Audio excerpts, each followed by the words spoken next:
ಈ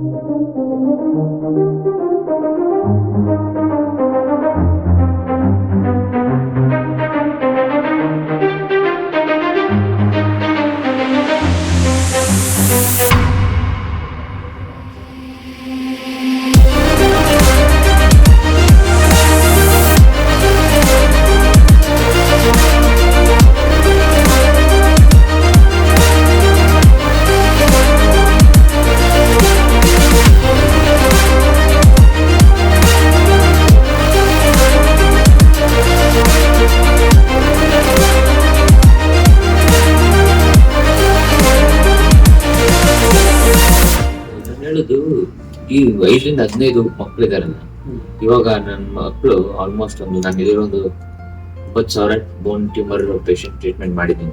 9,000 ಅದರಲ್ಲಿ ಎಷ್ಟೋ ಜನ ಈಗ ಡಾಕ್ಟರ್ ಆಗ್ತಿದ್ದಾರೆ, ಇಂಜಿನಿಯರ್ಗಳು ಆಗಿ ಕೆಲಸ ಮಾಡ್ತಿದ್ದಾರೆ, ಮಕ್ಕಳಾಗಿದ್ದಾರೆ, ಅವ್ರಿಗೆ ಮಕ್ಕಳಾಗಿದೆ.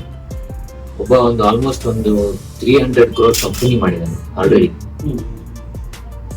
ಅಂದ್ರೆ ಅವ್ರಿಗೆಲ್ಲ ಏನಂತ ಅನ್ಸಿತ್ತು ಅಂದ್ರೆ ಫಸ್ಟಿಗೆ ಜೀವನೇ ಇರಲ್ಲ ಅಂತ, ಮುಗೀತು ಅಂತ ಬಂದಿದ್ದವು. ಇವತ್ತು ಅವ್ರ ಪಿಕ್ಚರ್ ಬೇರೆ.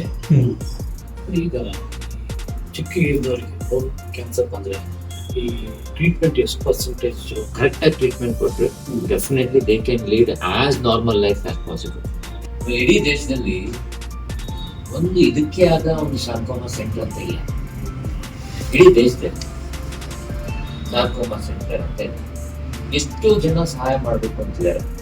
ಬಟ್ ಅವರಿಗೆ ಒಬ್ರು ಯಾರಾದ್ರೂ ಒಂದು ಬುನಾದಿ ಹಾಕೊಡ್ಬೇಕು, ಥಿಂಕಿಂಗ್ ಗ್ರೌಂಡ್.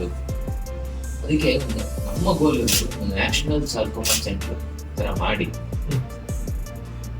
ಅದು ದಟ್ ವಿಲ್ ಗೈಡ್. ಈಗ ನಮ್ಮ ಎಷ್ಟೊಂದು cancer hospital all over India, ಅದು ಇಟ್ ವಿಲ್ ಗೈಡ್. ನೋಡಿ, ಈ ತರ ಮಾಡ್ಬೇಕು, ಇದು ಮಾಡಿದ್ರೆ ಒಳ್ಳೆ, ಇದಕ್ಕೆ ಫಂಡಿಂಗ್ ಮಾಡ್ತಾರೆ. ಈಗ ನಾವು ಎಷ್ಟೋ ಪೇಷಂಟ್ಸ್ ಗಳಿಗೆ ಅಕಸ್ಮಾತ್ ದುಡಿದ ಅಂತ ತಕ್ಷಣ ಅವ್ರಿಗೆ ಯಾರಿಗೂ ಒಬ್ರು ಫೋನ್ ಮಾಡ್ತೀವಿ, ತಂದ್ಕೊಡ್ತಾರೆ. ಆ ಕಂಫರ್ಟ್ ಝೋನಿಗೆ ಬಂದಿದ್ದೀವಿ ನಾವು ಆಲ್ರೆಡಿ. ಲಿಂಬ್ ಸೇವಿಂಗ್ ಸರ್ಜರಿ ಅಂದ್ರೆ ಟ್ಯೂಮರ್ ಅಂದ್ರೆ ಇಲ್ಲಿ ಟ್ಯೂಮರ್ ಇತ್ತು ಅಂದ್ರೆ ಇಲ್ಲಿ ತೆಗೆಯೋದು, ಇಲ್ಲಿ ಟ್ಯೂಮರ್ ಇತ್ತು ಅಂದ್ರೆ ಇಲ್ಲಿ ತೆಗೆಯೋದು. ಇಲ್ಲಿ ಟ್ಯೂಮರ್ ಇತ್ತು, ಇದು ನಮಗೂ ನಾನು ಓದಿದ್ದು ಅದೇ 15 ವರ್ಷದಿಂದ. ಬಟ್ ನಾನು ಫಾರ್ಚುನೇಟ್ಲಿ ನಾನು ಕರೆಕ್ಟ್ ಟೈಮಲ್ಲಿ ಹೇಳ್ತಾರಲ್ಲ, ಒಳ್ಳೆ ಜನ ಸಿಕ್ಕರೆ ಒಳ್ಳೊಳ್ಳೆ ಗೈಡೆನ್ಸ್ ಹೋಗ್ತೀವಿ ಅಂತ. ನನಗೆ ಆಕ್ಚುಲಿ ನಾನು ಸಿಂಗಾಪುರ್ ಹ್ಯಾಂಡ್ ಸರ್ಜರಿಗೆ ಹೋದೆ, ಅಲ್ಲಿ ಮಾತಾಡ್ತಾ ಇದ್ದೆ. ಅವ್ರು ಹೇಳಿದ್ರು ಇಲ್ಲ ಇಟ್ಲಿಗೆ ಕಲಿಯ ಚೆನ್ನಾಗಿದೆ. ಸೊ ನೋಡ್ದಂಗೆ ಇಟ್ಸ್ ಲೈಕ್ ಯಾವಾಗ ಆಗೋಯ್ತು ಮೈಂಡ್, ಈ ತರ ಎಲ್ಲ ಇದೆಯಾ. ನಾನು ಹೇಳಿದೆ ನಮ್ಮ ಇಂಡಿಯಾಗೆ ಬಂದ್ಲೇಬೇಕು, ನಾವು ಮಾಡ್ಲೇಬೇಕು.